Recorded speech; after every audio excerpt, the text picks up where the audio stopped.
You're late, my mom said as she stepped out onto the porch, pulling her suitcase behind her. I glanced at the clock on my dashboard. It was 6:02 a.m. 2 minutes late, Mom, I said, forcing a smile. I got out of the car to help with the luggage, but then I saw her, my sister Lauren, emerging from the house with her own suitcase in tow. My smile froze. What's going on? I asked, trying to keep my voice steady. My mom turned to me, her expression far too cheerful for the situation. Oh, Violet, we decided Lauren should come instead of you. She's been so stressed lately, and she really needs this trip. My chest tightened. Instead of me? Mom, I've been planning this for years. I paid for everything. She waved her hand dismissively as if I'd just pointed out something trivial. And we're grateful, sweetheart. But you're always working so hard. You can take another trip later. Lauren needs this right now. Lauren didn't even have the decency to look guilty. She just smirked, shifting her weight onto one hip. Thanks for understanding, sis, she said, her tone dripping with fake gratitude. I stared at the two of them, my heart pounding in my chest. My dad shuffled out a moment later, avoiding eye contact as he handed me his suitcase. This is unbelievable, I said, my voice shaking.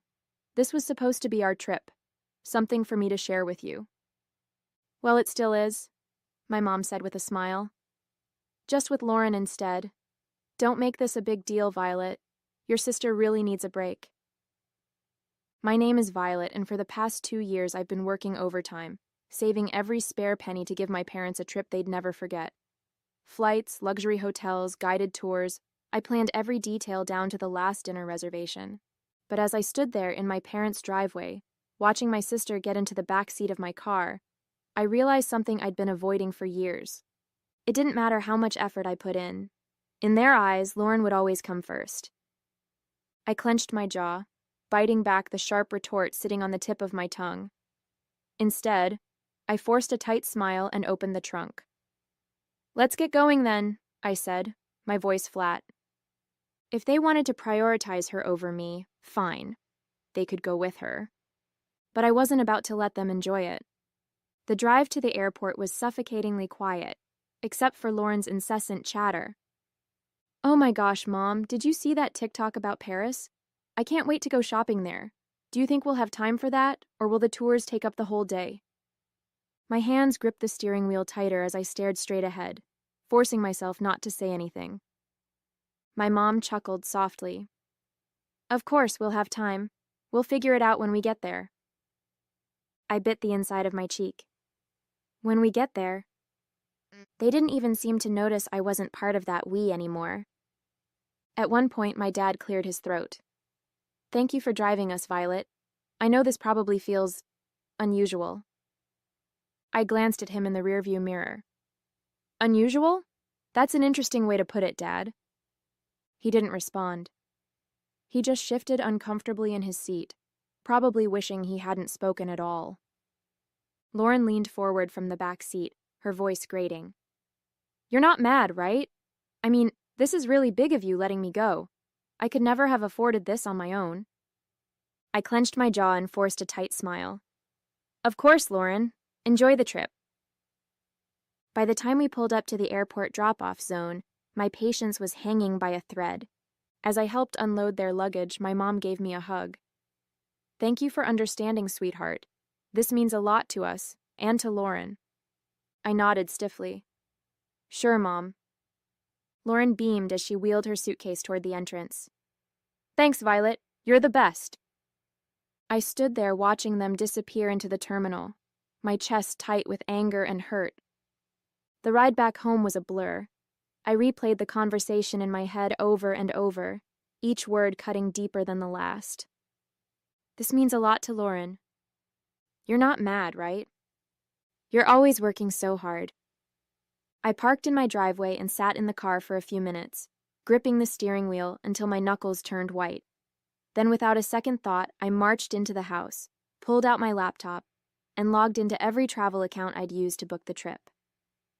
Hotel reservations? Canceled. Tours? Refunded. Airline upgrades? Nope. I stared at the confirmation emails piling up in my inbox, feeling the tightness in my chest start to ease. They wanted to take Lauren instead of me? Fine. But they wouldn't be staying in 5-star hotels or enjoying private tours on my dime. When I closed my laptop, a sense of satisfaction settled over me. They could explain themselves to the front desk staff in Paris. I was done being their doormat. The calls started as soon as their flight landed. My phone buzzed repeatedly as I unpacked my suitcase, the one I'd packed so carefully for a trip that was no longer mine. The irony wasn't lost on me as I hung up my dresses and neatly placed my shoes back on the shelf. The buzzing continued, filling the room with its relentless vibration. I sighed, picking up the phone and glancing at the screen. My mom's name flashed across it, accompanied by several missed calls and texts. I unlocked the phone and scrolled through the messages. "Violet, what's going on? The hotel won't let us check in. The reservation is missing. Call me immediately. Violet, this isn't funny. Fix this now." A laugh escaped me before I could stop it. Fix this? They really thought I'd swoop in and save the day after what they'd done? The phone buzzed again, this time with a call from Lauren. I let it ring out, only for her to leave a voicemail. "Violet, this is so petty," she snapped, her voice dripping with entitlement. "We're stuck here because of you. You need to call the hotel and fix it, now." I rolled my eyes and deleted the voicemail without listening to the rest. For years I'd been their fixer, the one who smoothed over every mistake and picked up every slack. Not anymore. Eventually, I decided to answer, if only to stop the barrage of calls. My mom's voice hit me like a tidal wave of anger as soon as I picked up. "Violet, what did you do? The hotel says the reservation was canceled and none of the tours are booked anymore." I let her rant for a moment, then calmly replied, "I canceled them." There was a long, stunned silence before she hissed, "Why would you do that?" "Oh, I don't know," I said, my tone laced with sarcasm. "Maybe because you decided to take Lauren on my trip. You're lucky I even drove you to the airport." "We thought you'd understand," she snapped. "Understand what?" I asked, my voice rising.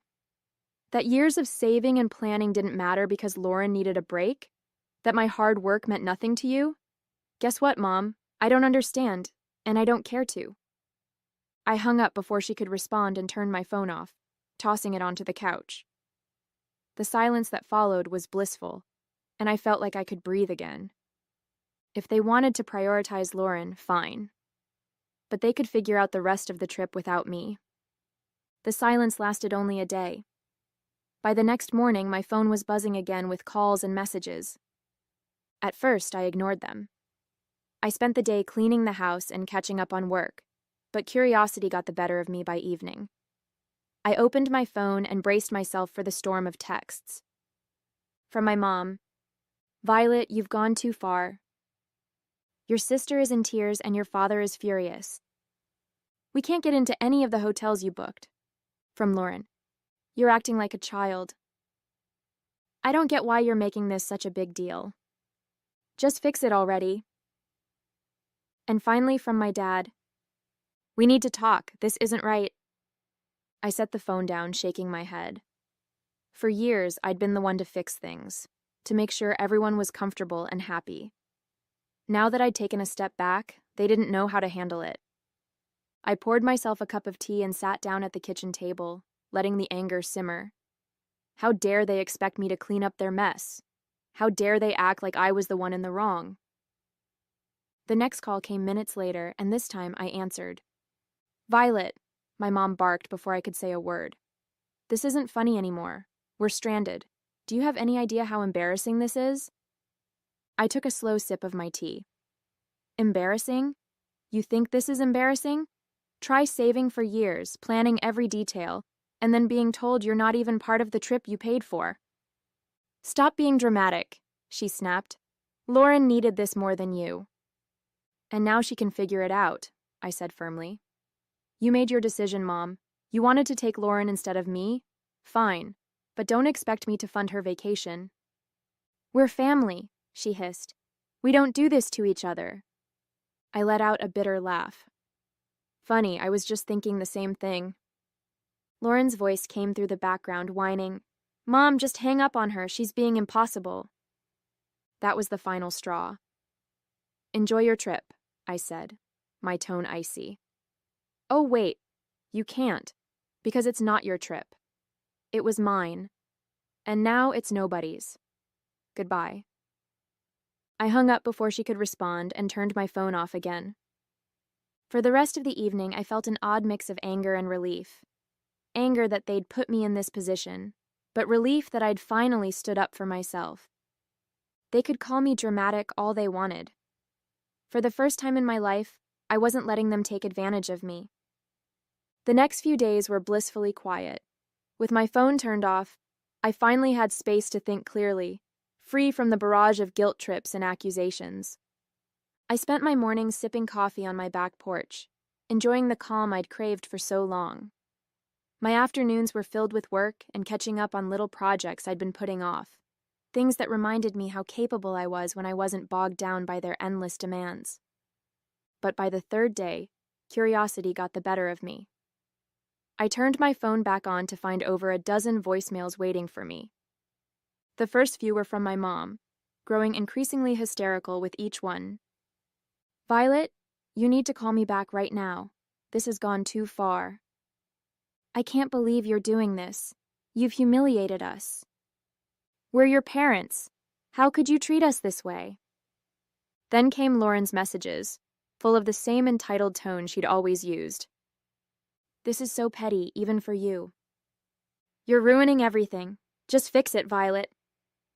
And finally my dad's voice, quieter but no less pointed. "Violet, I don't understand what's happened to you. Call us back so we can sort this out." I hesitated before listening to the final voicemail, a long one from my mom. Her voice was quieter this time, tinged with frustration and exhaustion. "Violet," she began, "we're back at the airport now. The trip is ruined, and I hope you're happy with yourself. Your sister is devastated, and your father and I are, well, disappointed doesn't even begin to cover it. Call us when you're ready to talk." I deleted the voicemails without replying. I wasn't ready to talk, and honestly, I didn't know if I ever would be. This wasn't a one-time mistake. It was the culmination of years of them putting Lauren first and expecting me to accept it with a smile. As the hours passed, I found myself reflecting on all the times I'd been overlooked or dismissed. Every holiday where Lauren's whims dictated the plans. Every family gathering where my accomplishments were treated as afterthoughts. This trip had been the breaking point, but the cracks had been forming for years. That evening, Grace stopped by unannounced, carrying 2 cups of coffee and an unmistakable look of curiosity. "I heard about what happened," she said, setting the coffee on the table. "Your mom called me yesterday." Of course she had. My mom had always been good at recruiting allies when she wanted to guilt me into compliance. "And?" I asked, taking a sip. Grace shrugged, a sly smile creeping across her face. "I told her you were probably busy and would get back to her when you were ready."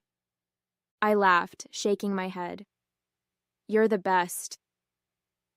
"No, you're the best," she said, her tone suddenly serious.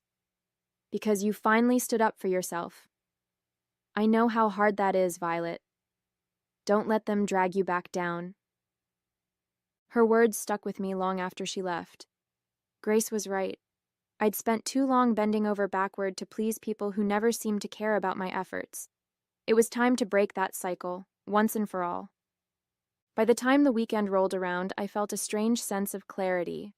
The anger was still there, simmering under the surface, but it was joined by something I hadn't felt in years. Freedom. Freedom from their endless expectations. Freedom from being the family's fixer. Freedom to finally live on my own terms. But as expected, the silence didn't last. It was Sunday afternoon when I finally got a call that I decided to answer. This time, it was my dad. "Violet," he began, his voice heavy with weariness. "Your mom wanted me to call. She thinks you'll listen to me."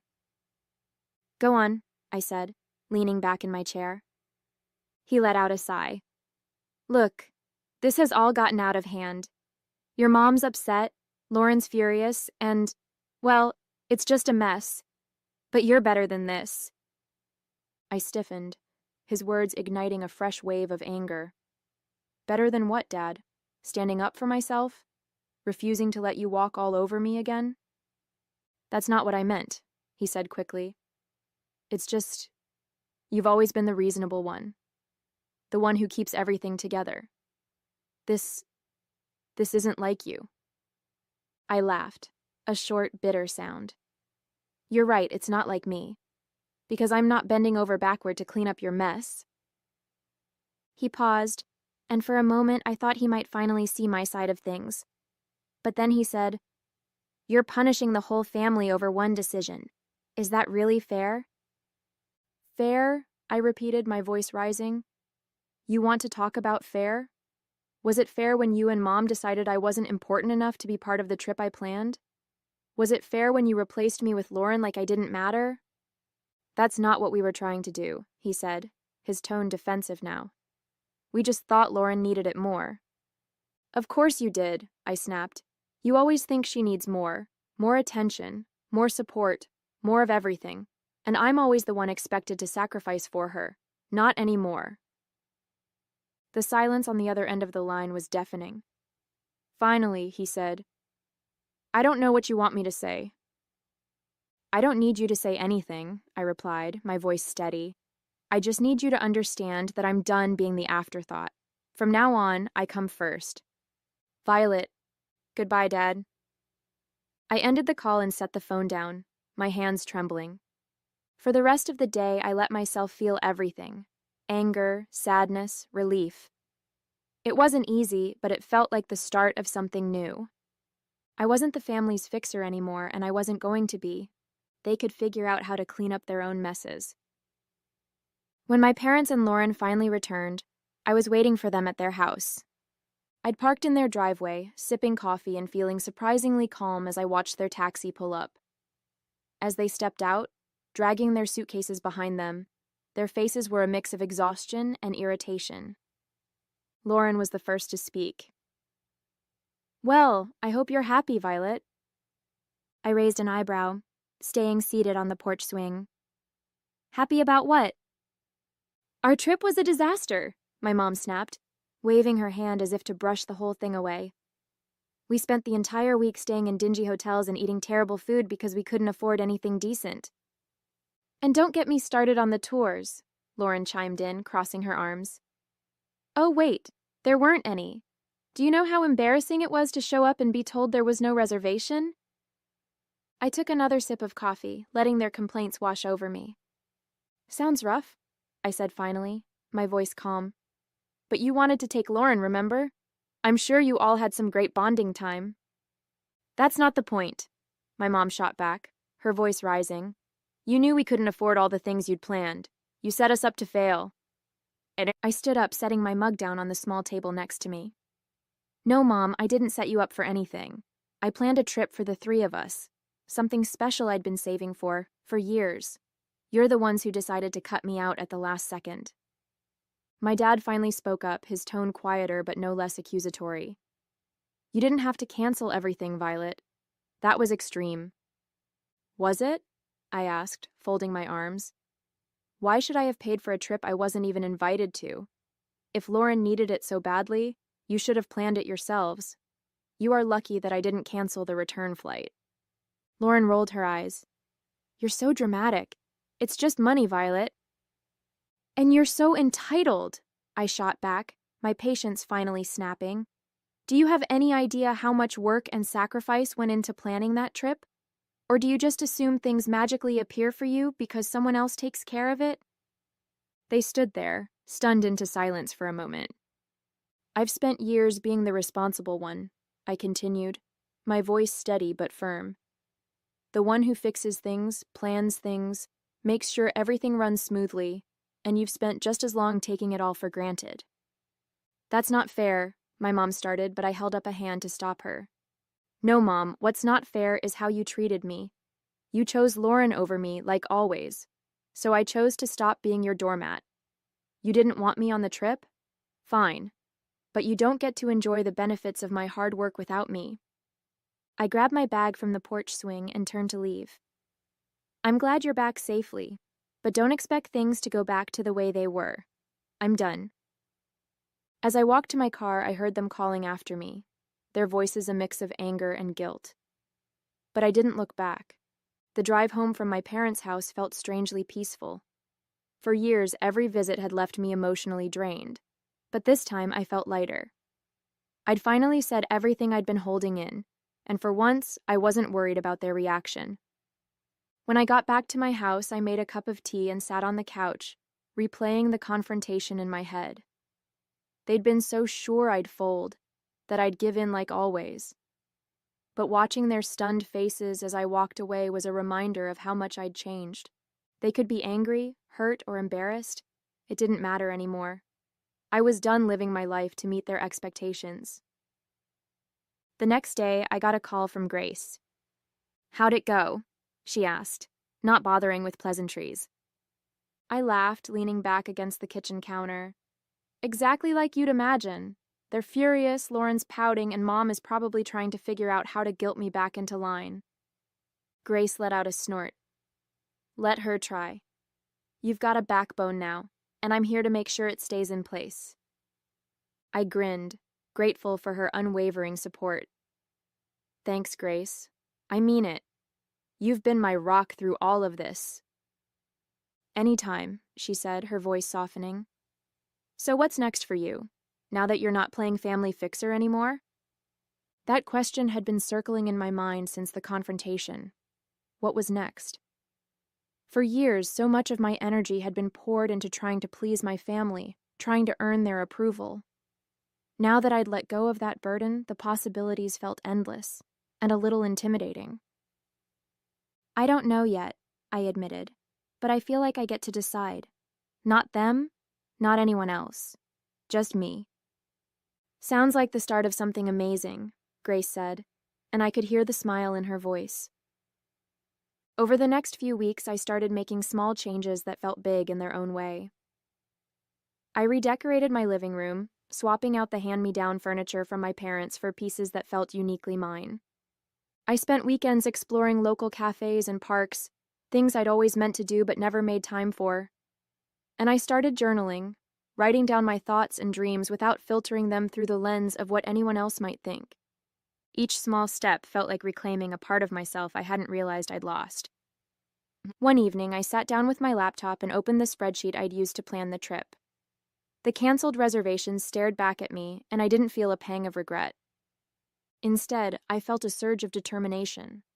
That money had been meant for a once-in-a-lifetime experience, and I wasn't going to let it go to waste. Closing the spreadsheet, I opened a new browser tab and typed "Solo Travel Ideas." A few weeks after my parents' return, I booked a solo trip to Italy. It wasn't the same itinerary I'd planned for them, and it wasn't about proving a point anymore. This was for me, a chance to celebrate my independence and finally put myself first. The moment I landed in Rome, I felt a surge of excitement and nervousness. I'd never traveled alone before, but as I stepped out of the airport and into the bustling city, I knew I'd made the right decision. I spent my days wandering cobblestone streets, marveling at ancient ruins and indulging in meals at charming little cafes. There was no schedule, no one else to consider, just me and the freedom to do exactly what I wanted. One afternoon, while sitting on the Spanish steps with a gelato in hand, I pulled out the journal I'd brought with me. For years, I'd written about what I wanted to achieve, but those dreams were always wrapped up in making someone else happy. Now, as I wrote, the focus shifted. Learn a new language, start a small business, travel to at least 5 more countries. The list grew, each goal a reflection of the life I wanted to create, not the one I'd been expected to live. On my last night in Florence, I had dinner at a small family-run restaurant overlooking the Arno River. As I watched the sunset paint the sky in hues of orange and pink, I felt a deep sense of peace. This trip had been more than just a vacation, it was a turning point. I'd spent so much of my life trying to earn my family's approval, but here, thousands of miles away, I realized something important. I didn't need it. I was enough, just as I was. When I returned home, my parents tried to reach out again, this time with softer tones and carefully worded messages. "Hope you had a nice trip," one text from my mom read. "Maybe we can all talk soon?" I stared at the message for a moment before setting my phone down. I wasn't ready to reply, and that was okay. This time, it would be on my terms. As I unpacked my suitcase and placed souvenirs on my shelves, I felt a sense of pride. A week after returning from my trip, I received a call from my mom. This time I answered. "Hi, Violet," she began, her tone unusually soft. "How was your trip?" "It was amazing," I replied, keeping my voice neutral. "That's good to hear," she said, pausing as if searching for the right words. "We've been thinking a lot about what happened. Maybe we handled things poorly." The admission surprised me, but I wasn't ready to let her off the hook just yet. "Poorly? You replaced me on a trip I planned and paid for without even asking. Poorly is an understatement." "I know," she said quietly. "Your dad and we didn't realize how much it would hurt you." "And Lauren?" I asked. "Does she feel bad too, or is she still blaming me for ruining her vacation?" "She's upset," my mom admitted. "But I think she knows she could have handled things better." I sighed, leaning against the counter. "Mom, this wasn't just about the trip. It's about years of putting her first and expecting me to pick up the slack. I'm not doing it anymore." "I understand," she said after a moment. "We're going to try to do better. We don't want to lose you." Her words tugged at something deep inside me, but I'd learned enough not to let guilt dictate my choices. "I'm glad to hear that," I said. "But it's going to take more than words to fix this. I need to see real effort, not just apologies." "You will," she promised. "We'll give you the space you need, but I hope you'll let us back in someday." After the call, I felt a mix of emotions: relief that they were finally acknowledging their behavior, and skepticism about whether they'd actually change. But as I sat down with my journal that evening, I realized something important. Whether or not they changed wasn't my responsibility. Over the following months, I kept my boundaries firm. I responded to their calls and texts when I felt like it, but I didn't go out of my way to fix things or smooth over conflicts. Instead, I focused on building the life I wanted. I signed up for a photography class, something I'd always dreamed of doing but never had the time or energy for. I joined a local hiking group and even started planning my next solo trip. Each step I took felt like reclaiming another part of myself. One day, as I sat on my porch watching the sunset, I realized how far I'd come. I wasn't the person who bent over backward for people who didn't appreciate me. I was someone who valued herself, who set boundaries, and who wasn't afraid to stand up for what she deserved. I felt truly free,